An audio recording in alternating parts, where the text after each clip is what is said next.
Antes de seguir con la materia, ya voy a hacer una breve mención de esto de polo y cero, ya que noté que había un poco de... Profe, ¿Sí? no me dio con anfitrión. Ah, ya, un segundito, por favor.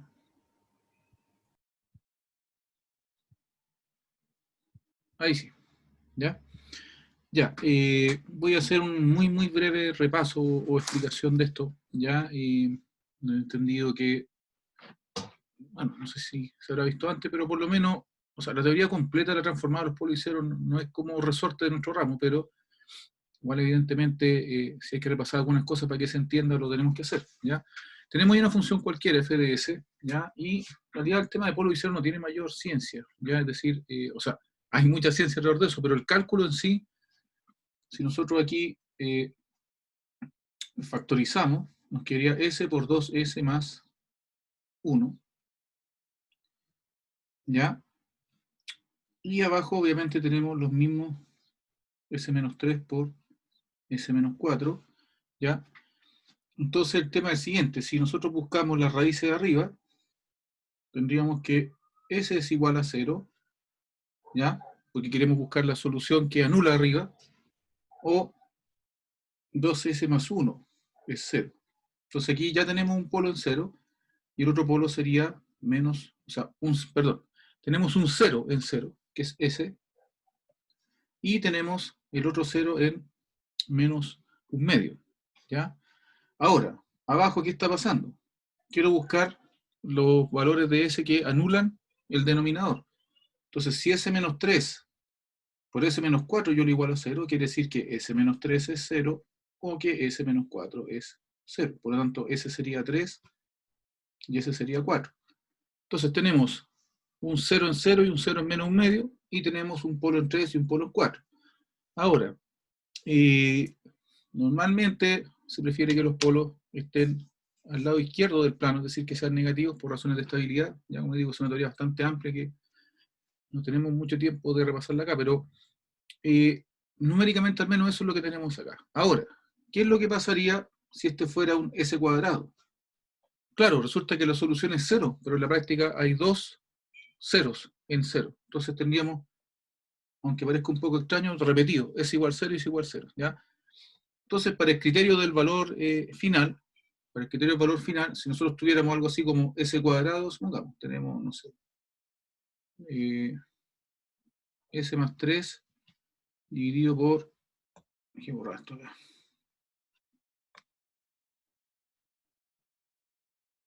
Ya, supongamos tuviéramos S más 2, S más 1, ¿ya? Estoy dando ejemplos con números reales que son más sencillos. Y aquí tenemos lo que sea, en fin. Resulta que para el criterio del valor real, incluso podríamos agregarle, supongamos, un circuito complejo, le agregamos un S más 4 acá, por ejemplo, ¿ya? Si nos fijamos, las raíces acá son menos 2, aquí los polos serían menos 2, menos 1 y menos 4, que son los valores que anulan los términos. Sin embargo, este S cuadrado resulta que tenemos dos polos en 0. Y al tener dos polos en 0 ya no podemos aplicar el criterio del valor final. Es decir, solamente a lo más podemos tener un polo en 0 que sería S elevado a 1. ¿Ya? Y además, tiene que cumplirse, por supuesto, que todos los polos tengan parte real negativa. Ya eso en fondo lo que quería. Así que bueno, como les digo, cuando lleguemos a la parte de respuesta de frecuencia, vamos a profundizar un poquito más en este tema. ¿Ya?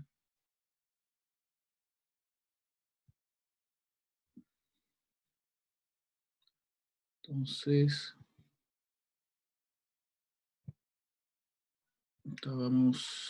¿dónde quedamos acá? Estamos casi al final, me parece. No, esto no es. ¿No?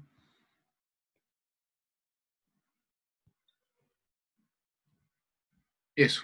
Ahí habíamos quedado, acá en este gráfico, ¿ya?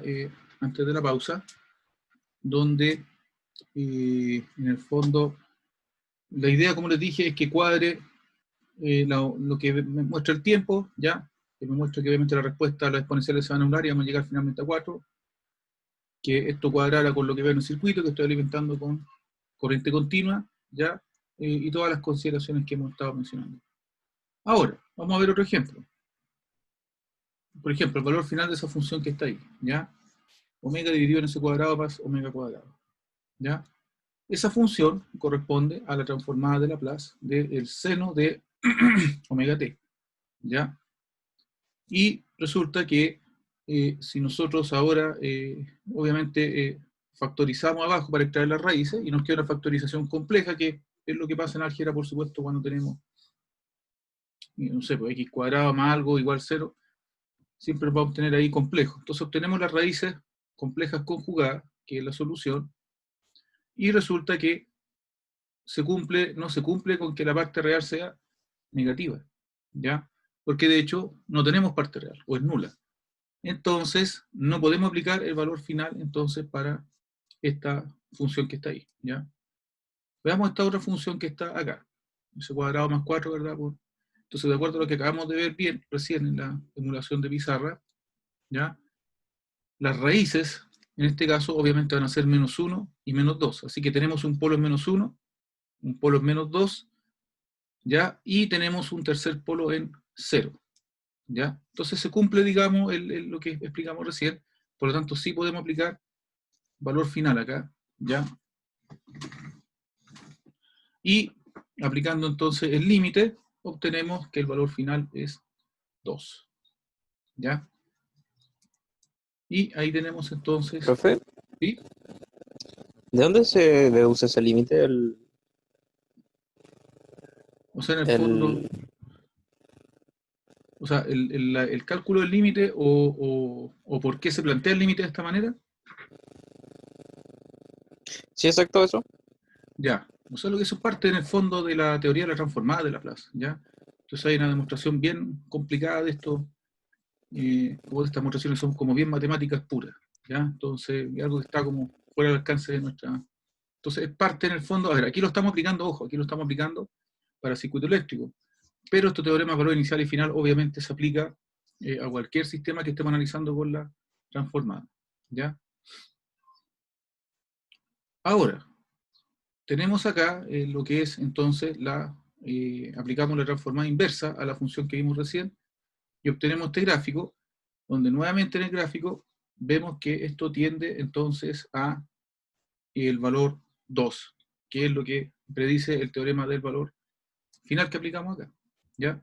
Aplicamos el teorema, tendemos a 2 y ahora tomamos esta función entonces y la calculamos acá, o sea, la, vemos el gráfico en el tiempo y nos resulta entonces que converge a 2, ¿ya? Ahora, no es que haya que estar haciendo los gráficos a cada rato, sino que en el fondo son parte de la explicación de la cátedra para que veamos en el fondo cómo las ideas convergen en el fondo a lo mismo, ¿ya? Vamos a pasar ahora, a ver, esto que vimos acá sería ya como la teoría de Laplace, que en el fondo no es muy compleja, en el fondo ya vimos los elementos, cómo se pasan al circuito, y ahora lo que sí hay que soltar la mano es con los ejercicios, ¿ya? Entonces, tenemos la guía de ejercicio, que las soluciones están como ya súper verificadas en el fondo, que eso está en el sitio, o debiera estar, o está ya la guía de ejercicio. Y ahora hay una presentación, que en el fondo son ejercicios desarrollados más paso a paso, voy a ir explicando ciertos elementos clave, ¿ya? Y la idea, lo que yo les recomiendo entonces, es que esta presentación de ejercicios que viene ahora, ojo, no es la guía, esto es aparte, que ustedes también hagan los ejercicios por su cuenta, cuando verifiquen los resultados, nosotros ya los comprobamos, pero igual, y en el fondo soltar la mano, ¿ya? Porque la teoría no se ve difícil, y en realidad no lo es tanto, pero sí, ¿con qué me puedo tropezar? Con la solución de los circuitos, en el fondo. ¿Qué pasa cuando hay un cortocircuito aquí? ¿Qué pasa con el paralelo de acá? Etcétera. Entonces, ahí, o qué hago con estas dos fuentes que están al revés, o qué hago con el acoplado. Por eso hay que soltar la mano. Entonces, vamos a pasar entonces a lo que es la presentación de ejercicios resueltos. ¿Ya? Un momento.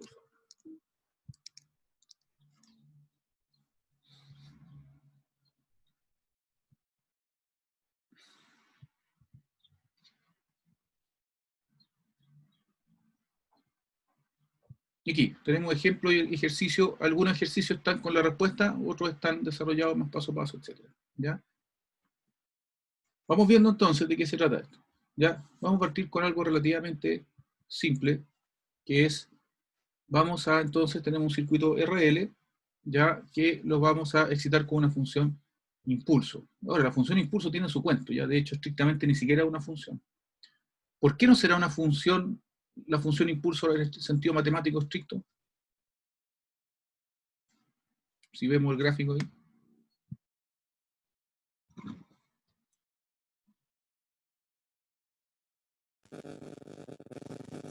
¿Cómo, profe? Perdón, no lo escuché. ¿Por qué la función impulso en realidad no es una función?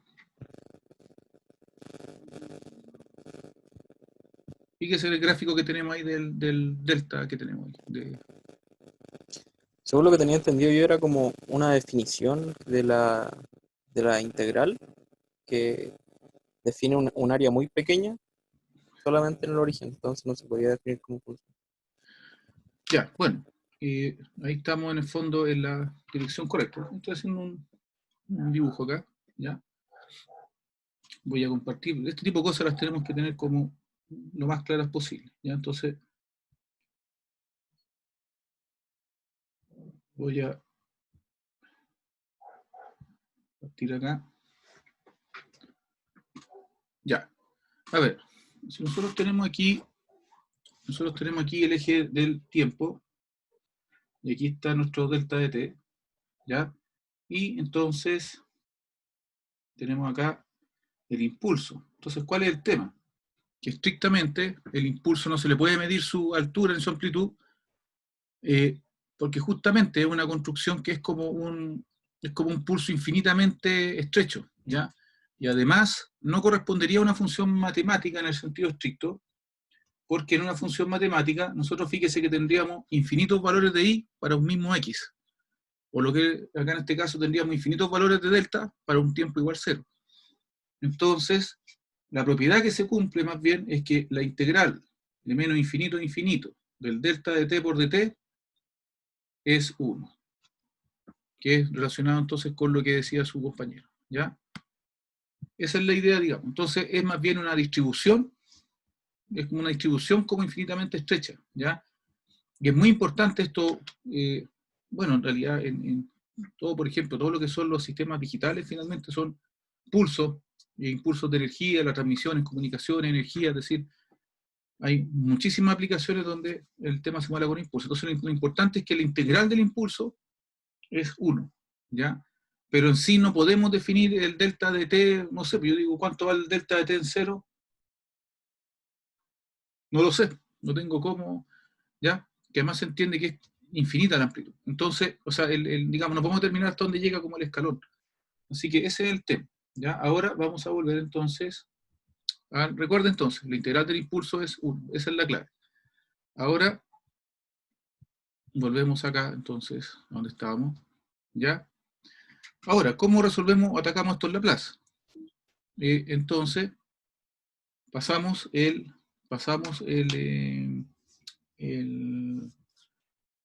circuito de Laplace, considerando entonces que por propiedad la transformada del impulso es 1, ¿ya? Con eso, entonces, ojo, no confundirse acá, V entonces es una amplitud constante, digamos, y por lo tanto, al multiplicarse por 1 acá de la transformada me queda V, ¿ya? Entonces, en el fondo en Laplace quedamos el equivalente a una fuente continua, V, y tenemos acá entonces la corriente que queremos encontrar. Queremos encontrar I de T, pero lo vamos a hacer a través de I de S, ¿ya? Aplicamos, por supuesto, la ley de Kirchhoff de voltaje, es decir, resolvemos la malla ahí, y llegamos a esa ecuación, ¿ya? Y de ahí entonces podemos despejar lo que es I de S, ya que no queda en realidad una función complicada, y le podemos aplicar entonces la transformada inversa, ¿ya? Y entonces llegamos a esa función en el tiempo. Ahora, hay una particularidad que va a tener esta función que no ocurre normalmente, que, a ver, si lo pensamos bien, hasta antes de t igual 0, ¿qué condición inicial tenía el circuito? ¿Cuánto valía la corriente? De cero. 0. Estamos, como siempre, suponiendo que estábamos en un régimen permanente. En este caso en particular, nulo. Ahora, de acuerdo a esta fórmula que tenemos acá, que nos resultó, a esta función que nos resultó por el IDT, ¿cuánto sería el valor de la corriente en t igual 0?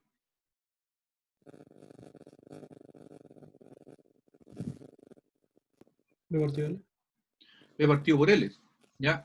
Entonces parece como una contradicción, porque se supone que la corriente en la bobina no puede cambiar instantáneamente. Pero hay una excepción, que es justamente con el impulso. O sea, con el impulso yo, en el fondo, como que violo esa regla, entre comillas, y sí provoco un salto brusco en la corriente de la bobina. ¿Por qué? Porque estamos inyectando una energía instantánea. Eso es lo que pasa, ¿ya? Son circunstancias normales, insisto, la corriente de la bobina no puede cambiar, tiene que ser la misma en 0 menos, en 0 y en 0 más. Pero aquí este es un caso particular porque estamos aplicando una función impulso, ¿ya? Así que hay que tener eso en consideración. Vamos a ver ahora, bueno, y en realidad el ejemplo no llega mucho más allá que eso porque es bastante simple de resolver. Es más interesante el concepto del impulso que estamos discutiendo realmente. Ahora, vamos a aplicar un análisis similar, pero ahora para encontrar la corriente, en este caso, pero ahora hemos cambiado la bobina por un capacitor, y vamos a notar de inmediato cómo se nos complica la solución aquí, ¿ya? Pasamos el circuito al dominio S, aplicando, por supuesto, la misma consideración anterior de que la transformada del impulso es 1. Obtenemos ese circuito que tenemos ahí, ¿ya? Y luego resolvemos obviamente por mallas, porque queremos buscar la corriente, y llegamos a esta solución que está acá, ¿ya? Donde tenemos que entrar a hacer cierto acomodo algebraico, ¿ya? Y definiendo, en este caso, definimos 1 partido por RC, como esta constante tau que está aquí, ¿ya? En el fondo para poder mostrar la expresión un poco más claramente, ¿ya? Y luego aplicamos aquí la transformada inversa y llegamos a esto que está acá. Ya que es una expresión bastante más complicada que la que vimos para el circuito anterior, solamente por cambiar la bobina por el capacitor, ¿ya? Y de hecho, en la función de IDT nos volvió a aparecer ahora el impulso, ¿ya? Entonces, como decía, el impulso es una distribución en el fondo. Bueno, uno como que le dice función, pero esta función, entre comillas, requiere un análisis un poco más complejo. Pero bueno, tenemos acá entonces, objeto de práctica, entonces vamos a comparar este resultado con el anterior y, digamos, se nos complicó un poco más ahí lo que es el resultado, ¿ya? Vamos a ver otro caso acá, también, que es un encuentro relativamente interesante, donde vamos a aplicar ahora la fuente de voltaje que tenemos ahí es un pulso, ¿ya? Y este pulso se puede construir a través de funciones de escalón, ¿ya? Es decir, podemos tener acá, en el fondo, aquí si ustedes se fijan, activamos un escalón y después aquí activamos un escalón para contrarrestar el otro, ¿ya? ¿Cómo lo hacemos? Primero vamos a determinar el BDS, que corresponde a la transformada de esta función BDT que está acá, ¿ya? Y entonces, como le anticipé, lo construimos usando 2 escalones, ¿ya? Este sería el escalón en 0, y este escalón aquí corresponde,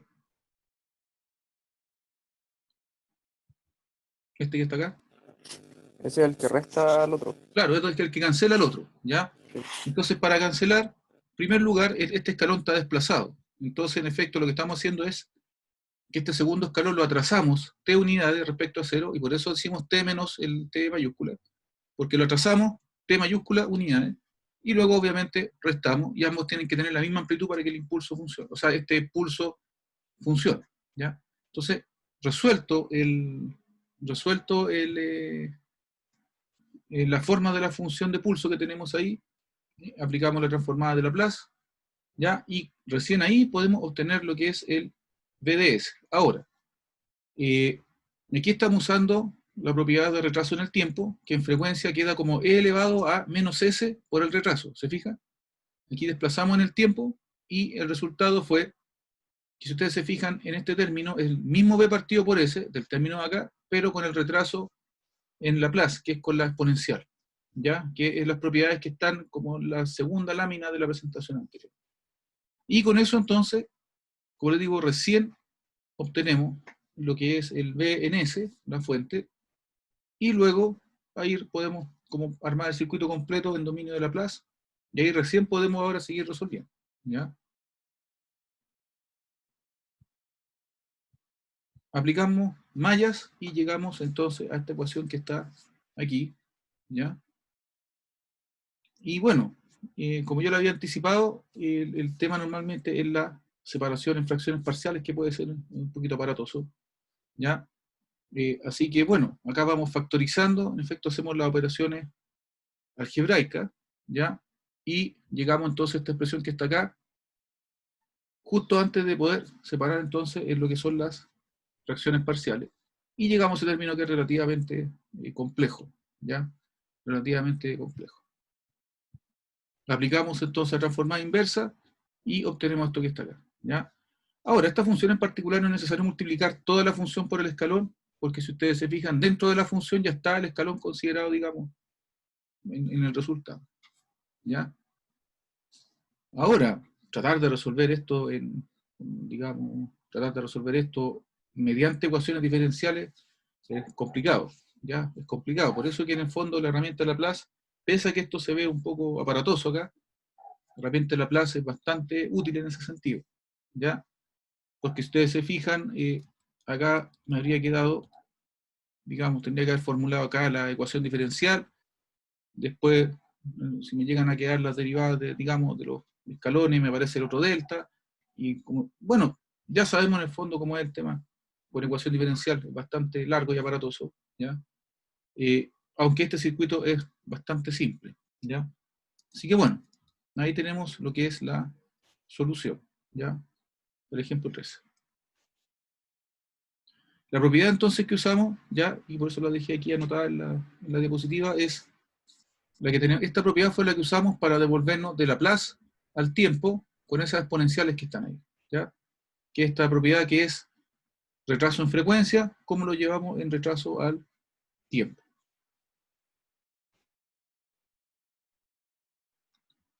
Ya, veamos entonces qué tenemos acá.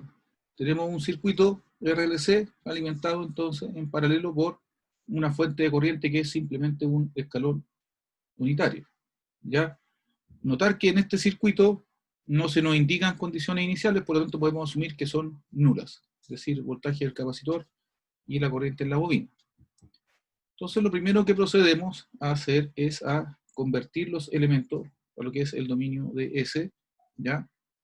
Y tendríamos entonces, ahí está la impedancia de la resistencia, la impedancia del capacitor y la impedancia de la bobina. Con eso formulamos el circuito y por supuesto nuestra corriente IDT y nuestro voltaje VSDT ahora también cambian de dominio y pasan a ser INS, V sub C en S, ¿ya? Y tenemos que por la propiedad, digamos, ahora, el escalón entonces lo convertimos a el 1 partido por ese que está ahí. Ahora, esta es una propiedad, pero si ustedes hacen la integral a mano del escalón, van a llegar al mismo resultado del 1 partido por ese que está ahí. Así que no es que esto sea mágico ni nada, obviamente, pero por un tema de tiempo uno usa la propiedad y no está haciendo como la integral a mano todo el tiempo. Pero la definición de la integral de la transformada de Laplace, digamos, es bastante sencillo llegar a este resultado que está. Ahora,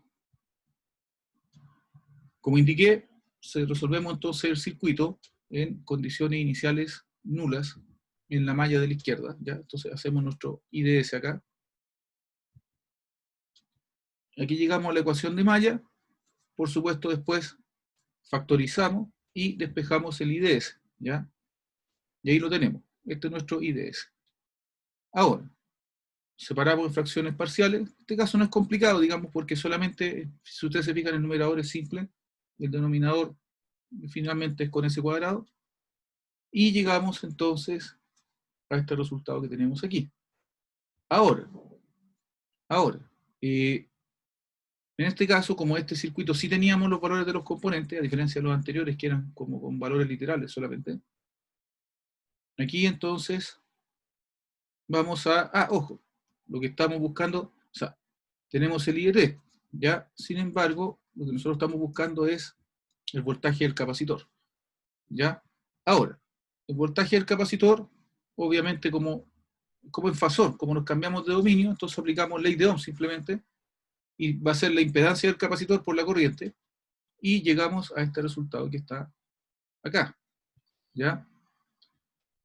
Convertimos ese resultado, entonces, al dominio del tiempo, aplicando transformada inversa, ¿ya? Aquí está la separación en fracciones parciales de BCDS, ¿ya? A la que vamos a llegar. Y luego aplicamos la transformada a cada uno de estos términos, la transformada inversa, y como la transformada inversa es lineal, entonces la suma de esos términos en el tiempo que encontremos es el BC de t, ¿ya? Estas son entonces las transformadas que vamos a aplicar para ese término y para ese término. Cuidado con el signo menos ahí que me podría jugar una mala pasada, digamos. Entonces, sumo estos tres resultados de la transformada inversa, ¿ya? Y factorizo por el escalón y tenemos el resultado BCL.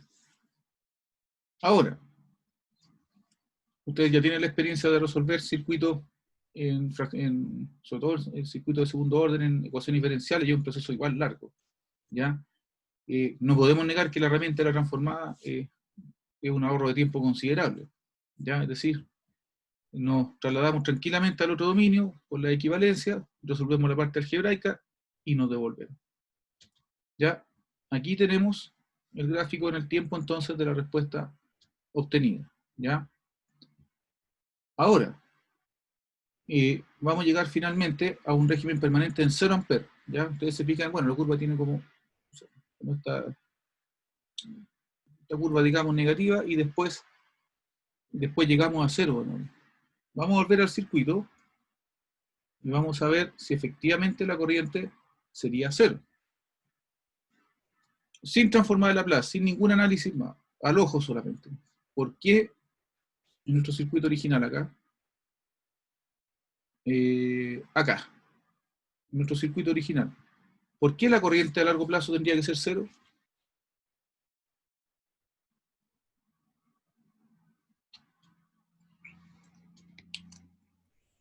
Si la bobina se va a cortocircuitar con corriente continua. Porque la resistencia va a estar consumiendo... No lo escuché. No, ¿Y la resistencia va a estar consumiendo la energía? no porque si lo pensamos bien, si la bobina se cortocircuita, finalmente toda la corriente debería irse por la bobina. Profe, ¿por el condensador o no? Efectivamente, cuando nosotros alimentamos el capacitor en continua, el capacitor a la larga termina, se carga y se abre. Y al abrirse se interrumpe el circuito, por lo tanto, la corriente de T va a tener que ser 0 a largo plazo. ¿Ya? Ahora, si nosotros nos vamos al gráfico acá, ¿ya quedó claro eso, no? La corriente a largo plazo tiene que ser 0, aun cuando nos quedó una fuente conectada que va a quedar como conectada para siempre, el capacitor se va a abrir y la corriente se va a anular. Entonces, por eso que el I, cuando T es mucho mayor que 0, o a largo plazo, o cuando T tiene infinito, todos esos nombres son lo mismo, va a ser 0 porque se nos va a interrumpir, digamos, la circulación. Ahora, Profe, pero la resistencia se habría corriente o no? sí, pero es que esa corriente finalmente ya no sería I de T. Pues va a pasar la corriente solamente de la fuente, pero eso no es I de T, porque I de T es la corriente de esta malla. Cuidado con eso. Ah, ok. Ya. Buena su observación. ¿Ya? I de T es la corriente de esta malla. Si se abre aquí, ya I de T es 0. Independiente que quede circulando corriente. Ahora, eso nos lleva a otro punto interesante. Nosotros en circuito eléctrico lo que hacemos es resolver un modelo.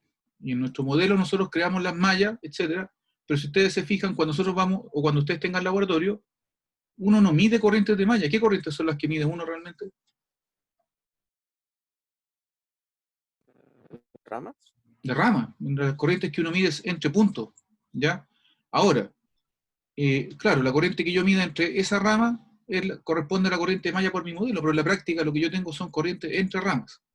Por lo tanto, siempre tener presente que lo que nosotros hacemos es un modelo. Nosotros suponemos que hay una corriente, o le llamamos IDT a una corriente que está acá. Pero fíjese que si tuviéramos más mallas, en el fondo es un modelo matemático para resolver. ¿Ya? Pero cuando nosotros trabajamos con un programa de simulación o en el laboratorio, nosotros medimos la corriente entre mallas. ¿Ya? Entonces, aquí entre mallas vamos a tener una corriente que va a ser 1 ampere, sí. Pero esa no es la corriente IET de la malla que originalmente nosotros estamos planteando.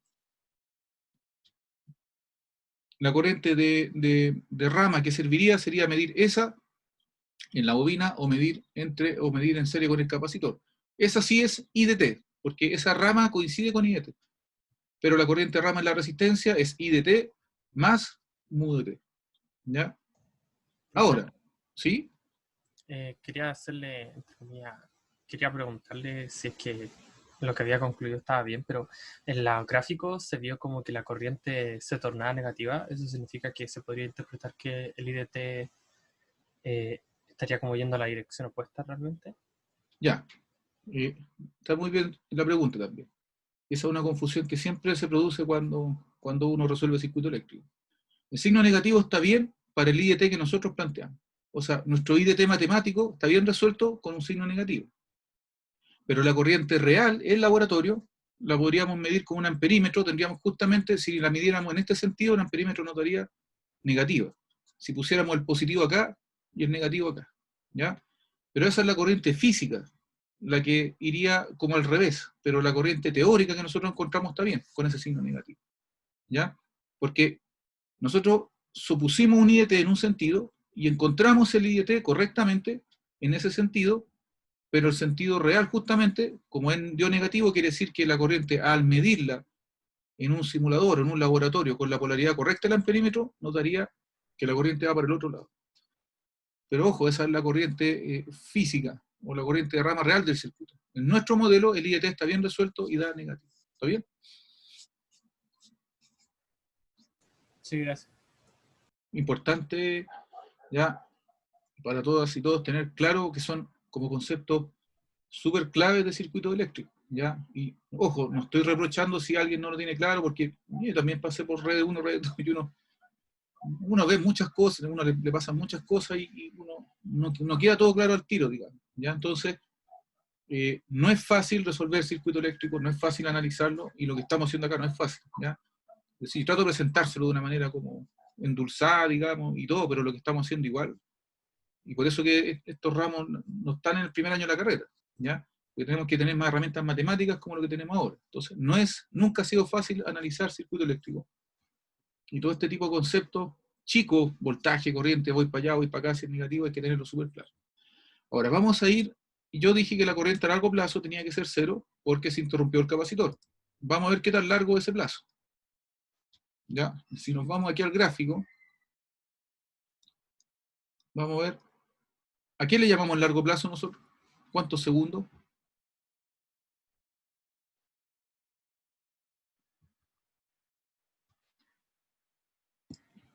Era como 5. 5 veces tau, ¿no, profe? No, no, hay un criterio del circuito RC que tiene que ver con el 63% de tau, etcétera, ¿ya? Pero no, el largo, a ver, este otro tema interesante. Yo dije que el infinito de ingeniería no es el infinito de la matemática. El infinito de la matemática sería un T infinito, es decir, sería como algo súper como desesperante, es como, oye, pero ¿cómo si ya el capacitor ya se abrió y el matemático me dice, no, pero es que no llega a cero? Es cierto, matemáticamente no llega a cero. Pero en mi escala, si ustedes se fijan, el máximo, la corriente máxima que se alcanzó deben haber sido como unos menos cero. Ahí está, de hecho. Ahí está. Esta es más o menos menos 0,75 miliamperes. ¿Ya? Y si nosotros nos fijamos, ya a los 5 segundos, y obviamente a los 6 para adelante, ya prácticamente tenemos 0 amperes. ¿Ya? Entonces, mi largo plazo, omité mucho mayor que 0, no significa días, meses, años luz, nada de eso, significa simplemente cuando mi criterio transiente ya se extinguió. Entonces aquí en este circuito tenemos 3 etapas. Aquí una etapa antes que 0 de régimen permanente nulo. Tenemos una segunda etapa que es un transiente hasta los 5 segundos más o menos, o ya hasta los 6 segundos. ¿sí? Y ya de los 6 segundos en adelante consideramos que hay una tercera etapa que es un nuevo régimen permanente que nuevamente es nulo. Por eso yo les decía que es súper importante en esta parte de la materia tener claro régimen permanente y transiente. ¿Y por qué se produjo un transiente acá en 0? Porque este circuito estaba como en estado nulo, durmiendo tranquilamente, nadie lo molestaba. ¿Por qué se produjo un transiente en 0?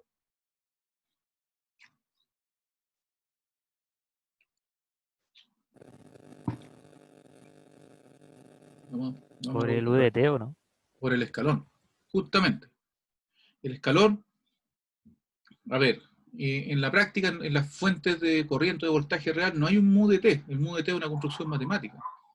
En la práctica lo que hay es un transistor que conecta, digamos, o un switch. De cualquier manera, lo que nosotros introdujimos fue un cambio violento en el circuito. Y es violento porque el circuito estaba como durmiendo y es como que yo lo despierto, le pego una cachetada y le inyecto inmediatamente un ampere. ¿Ya? De hecho, el escalón es la prueba más dura a la que se puede someter un sistema. ¿Ya? Equivale como, no sé, pues equivale como que yo iba tranquilo en mi vehículo a 20 por hora y le pego una patada al acelerador y lo hago acelerar a 120 de una sola vez. No es gradual. ¿Ya? Entonces el escalón es como la prueba más violenta a la que podemos someter un sistema, la excitación como más.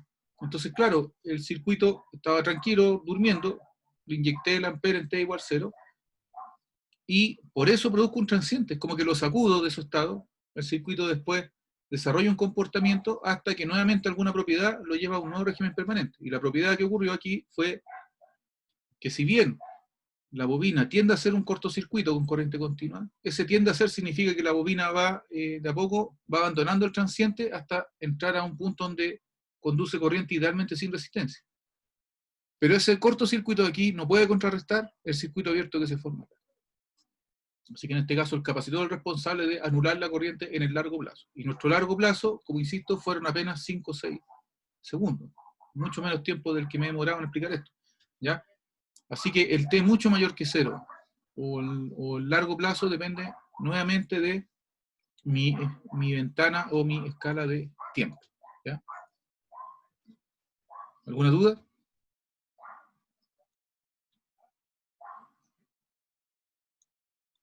Ya está la corriente de el I de T y aquí tenemos el voltaje del capacitor.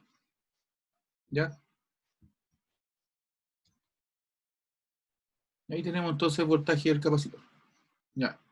Nuevamente, el voltaje queda con un resultado negativo. No significa que esté malo, significa que el voltaje, la polaridad del voltaje real está al revés. Pero en nuestro modelo, este voltaje, tal como fue planteado, está bien resuelto. ¿Ya? Así que no hay que tenerle temor a los resultados negativos. En el fondo, quizás a veces cuando explicamos circuitos, las primeras veces, los profesores no sabemos cómo un poco transmitir esto. Es como que si dio negativo, iba para el otro lado. Claro, el laboratorio, pero en mi modelo está bien. ¿Ya? Y bueno, a ver, aquí tenemos otro ejemplo. Si aplicamos el teorema del valor final, deberíamos llegar a menos 3, ¿o no?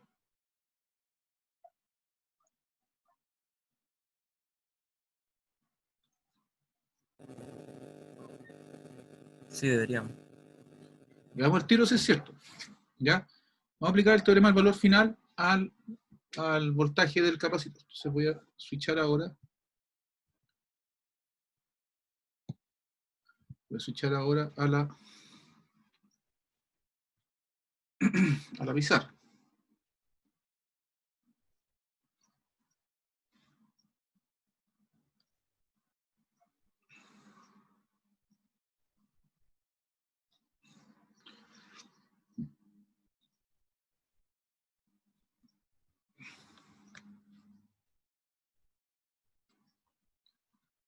Ya. Ahí se ve la pizarra, ¿verdad? Entonces, nuestro DC, voltaje del capacitor en S, de acuerdo a esto, es menos 6 dividido en S por S cuadrado más 3S más 2. ¿Ya? Aquí. Entonces, DC en infinito, ojo que es una manera coloquial de decir infinito porque no hay un punto infinito, es una manera de decir cuando tiende a infinito, ¿ya? Entonces, ¿qué va a hacer? Límite, cuando S tienda a 0, de S por BC en S. Es decir, límite, cuando S tienda a 0, de menos 6, podríamos dejar al tiro el S arriba, menos 6S, dividido por S cuadrado, más 3S más 2. Entonces aquí, obviamente, podemos eliminar los S acá, ¿ya? Y además, Eso se cancelan, digamos, algebraicamente, y además al evaluar en 0, resulta que ese me va a dar 0, eso me va a dar 0, y finalmente me voy a quedar con menos 6 medios, que es igual a menos 3 volt. Ahí está. Veamos si es el mismo valor que teníamos acá. Es lo mismo, ¿no? Ya, menos 3, perdón, tengo que volver ahora. Sí, el Ahora, mismo, profe. Sí, vamos a volver a la reunión ahora. Es lo mismo, ¿ya? Entonces, nos está cuadrando el análisis, nuevamente, nos está cuadrando el análisis que habíamos hecho, digamos, de que el capacitor se iba a abrir, nos está cuadrando, bueno, cuadra todo en el fondo, ¿ya? Podríamos hacer un valor inicial, pero no tiene mayor sentido, para mí en este caso tenía más. Entonces, ojo que el valor final, antes de devolver la función al tiempo, el valor final del voltaje del capacitor en S, al aplicar el límite en S, nos da el mismo valor que la función en el tiempo cuando la graficamos. Así que, en el fondo, esto nos enseña bastante del análisis en general de circuito. ¿Ya? ¿Alguna consulta?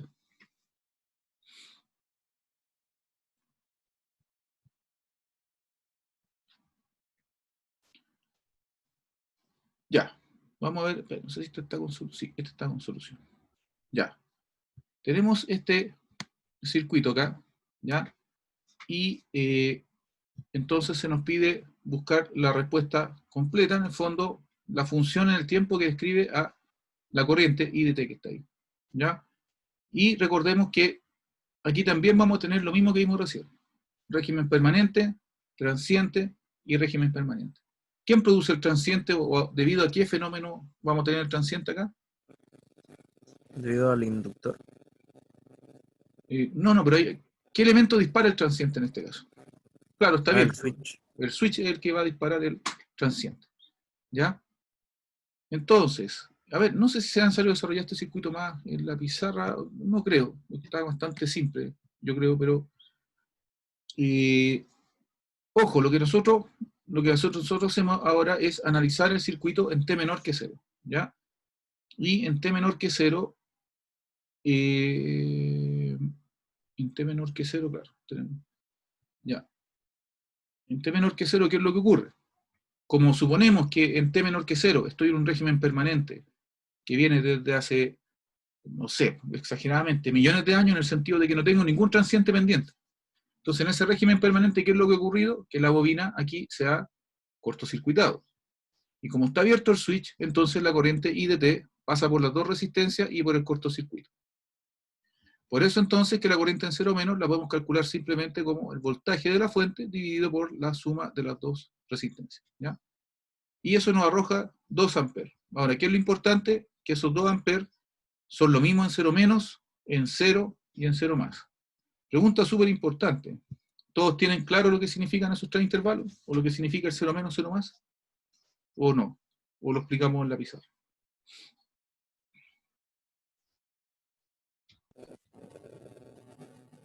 Claro, profe. Ya. Recordemos entonces, 0 menos es el instante infinitesimal, es decir, infinitamente pequeño, justo antes de 0, y 0 más es el instante infinitesimal justo después de 0. Sería como mi 0, 0, 0, 0, 0, 0, infinitos ceros y un 1. ¿Ya? Entonces, me parece una tontera. ¿Por qué dividir en algo tan fino? Porque resulta que conceptualmente 0 menos es todo lo que estaba pasando antes del cambio, 0 es el instante del cambio, y 0 más es toda la nueva realidad justo después del cambio. Por eso que se hace esa distinción como súper importante entre los tres momentos. 0 menos, 0 y 0 más. Ahora, en particular en la bobina, ocurre que la corriente en 0 menos se conserva durante el cambio y es la misma que en 0 más, ¿ya? Excepto, como lo vimos hoy día, en el caso de lo que son un impulso, ¿ya? Que ahí le inyectamos energía violentamente y ahí sí podemos hacer cambiar la corriente de un momento a otro. Esa entonces es la condición que nos interesa. Los 2 amperes en I en T igual 0, ¿ya? ¿Por qué tenemos que encontrar la condición inicial? Porque resulta que cuando hacemos el modelo acá en Laplace, tenemos que colocar una fuente que representa la condición inicial de la bobina, ¿ya? Entonces, ojo, aquí, a diferencia de otros ejercicios, no me marcaron una corriente inicial en la bobina. En otros ejercicios podrían decirme acá, no sé, I en 0 igual a. Entonces, acá no está marcado, porque se entiende que yo tengo que deducir o darme cuenta que como había un cambio en t igual 0, y había una fuente de corriente continua, entonces yo tengo que deducir cuánto valía la corriente de la bobina en 0. No me lo están diciendo explícitamente ni está marcado en el enunciado. Bueno, de cualquier manera tenemos la fuente. Aquí entonces esta fuente equivale a 2 volts, que es la inductancia de 1 Henry, por la corriente en 2, en la corriente de 2 amperes, t igual 0. Y aquí está el circuito entonces convertido a Laplace, ¿ya? Obviamente la constante se convirtió aquí en el 1 partido por S, por la constante, etc. Y procedemos entonces a elaborar la ecuación de Maya, ¿ya? Y encontramos lo que sería el IDS, ¿ya? El IDS en este caso entonces, originalmente lo obtengo de esta manera, luego factorizamos, o sea, aplicamos fracciones parciales y obtenemos estas dos, que esta sí se les puede aplicar la transformada directamente, aplicando entonces lo que es la transformada inversa, aplicando lo que es entonces la transformada inversa, y obtenemos esta función que está acá, ¿ya? Ahora, aquí, cuidado que podríamos, a ver, en el gráfico nosotros consideramos la corriente que había de t menor que 0, y la corriente que hay de t mayor que 0. Sin embargo, en la función que nosotros tenemos acá, le colocamos el escalón, por lo tanto esta función nosotros la consideramos válida de t igual 0 en adelante, ¿ya? Entonces, en el fondo, nosotros, por las condiciones iniciales, sabíamos que teníamos 2 amperes en la bobina, y aquí en 0 es cuando se produce el cambio en el switch. Ahí la corriente empieza a subir con esta, digamos, con esta curva, y se estabiliza entonces en los 6 amperes. ¿Cuánto fue mi transiente aproximadamente? ¿Cuánto duró? Como 2 segundos, Como 2 2,2. segundos, 3 segundos, una cosa así, ¿ya? En la práctica nuestro transiente duró más o menos unos 3 segundos, ¿ya? Y nuevamente, después del transiente, entramos a un nuevo régimen permanente, pero este nuevo régimen permanente, ahora la corriente es de 6 amperes, en el régimen permanente anterior, antes del transiente, la corriente era de 2 amperes. Por lo tanto, la función del transiente realmente fue elevar la corriente de 2 amperes hasta 6 amperes. En el fondo eso fue lo que ocurrió. Y aquí tenemos entonces el valor en régimen permanente. ¿Alguna consulta?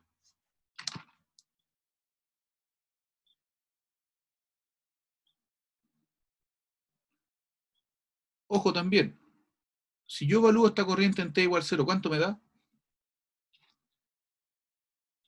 2. 2. Ya, siempre tengo que verificar mi solución que cumpla con la condición inicial en t igual 0. ¿Ya? Así que bueno, la solución que encontramos cumplió como lo prometido por Laplace. Es decir, tuvimos una solución relativamente pacífica en el dominio de Laplace, la pasamos al tiempo, y esta solución considera la condición inicial y considera en el fondo, me describe todo, por la condición inicial, el transiente y el régimen permanente, todo está en esta función que está aquí.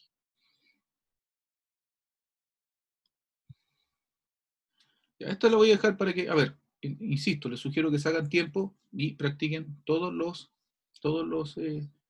ejercicios. Esta presentación, yo creo que lo voy a subir durante la semana, ya, para que ustedes vayan soltando la mano. Voy a revisar si está la guía también de Laplace, y hagan todos los ejercicios posibles, ya, todos los ejercicios posibles. Es la única manera de soltar la mano, no solamente con Laplace, sino que en realidad con todo lo que es circuito, ya. Bueno, entonces estas dos, las dejo para que ustedes las revisen, las resuelvan ya, y en el fondo comprueben su resultado con lo que está ahí.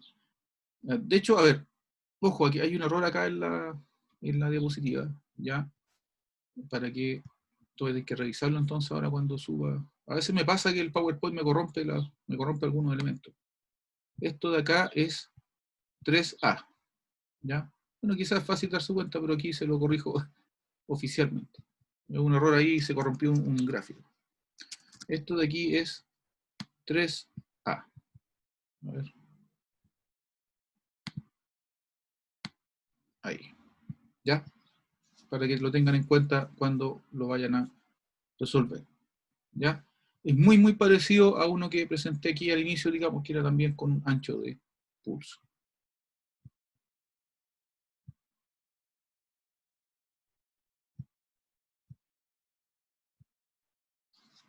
Ya, este circuito también es interesante porque nos plantea entonces bobina y capacitor con condición inicial.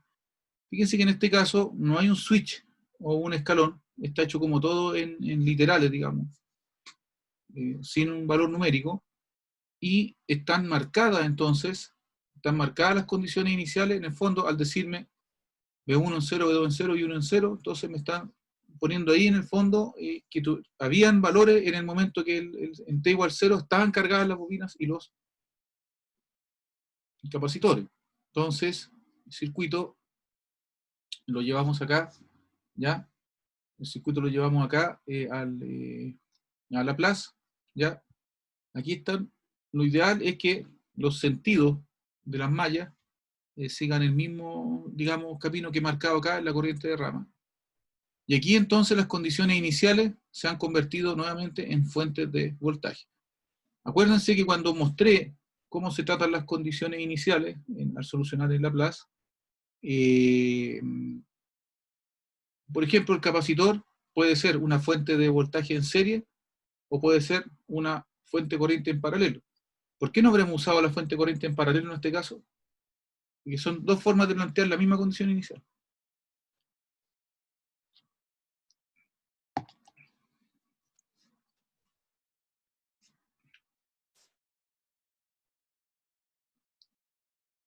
¿Por qué no habremos puesto, para la bobina también había una forma de colocar la condición inicial como fuente de corriente? Nos quedaría más mallas, ¿no? Claro, porque creamos más mallas. Y si estamos resolviendo por mallas, la idea justamente es minimizar la cantidad de mallas o ecuaciones que tengo que resolver, ¿ya? Recordemos que cuando nosotros resolvemos por mallas, la cantidad de mallas tiene que ser, la cantidad de ecuaciones de mallas tiene que ser la cantidad de mallas menos las fuentes de corriente, que se descuentan. Y esa es la cantidad mínima de ecuaciones de malla que tengo que plantear. Entonces, si yo las condiciones iniciales las coloco como fuentes de corriente, lo único que estoy haciendo es complicar más la solución del circuito, ¿ya? Bueno, entonces están colocadas aquí, ustedes revisen los apuntes, recuerden la polaridad con la que se ponen estas fuentes, ¿ya? Y ahí planteamos entonces las ecuaciones de malla que corresponden, ¿ya? Así que bueno, aquí en el fondo la cantidad de términos, la complejidad no es por Laplace, es simplemente porque son bastantes componentes, ¿ya? Así que siempre la resolución de circuito hay que hacerla bien paso a paso, con tranquilidad dentro del apuro que yo pueda tener, ¿ya? Porque son, como estoy armando como un puzzle con muchas piezas, ¿no? Me equivoco de una pieza y me tropiezo y se me cae todo lo que viene después. Así que bueno, ya vamos a quedar hasta acá, ¿ya? Y continuamos con la materia de Laplace entonces la próxima semana.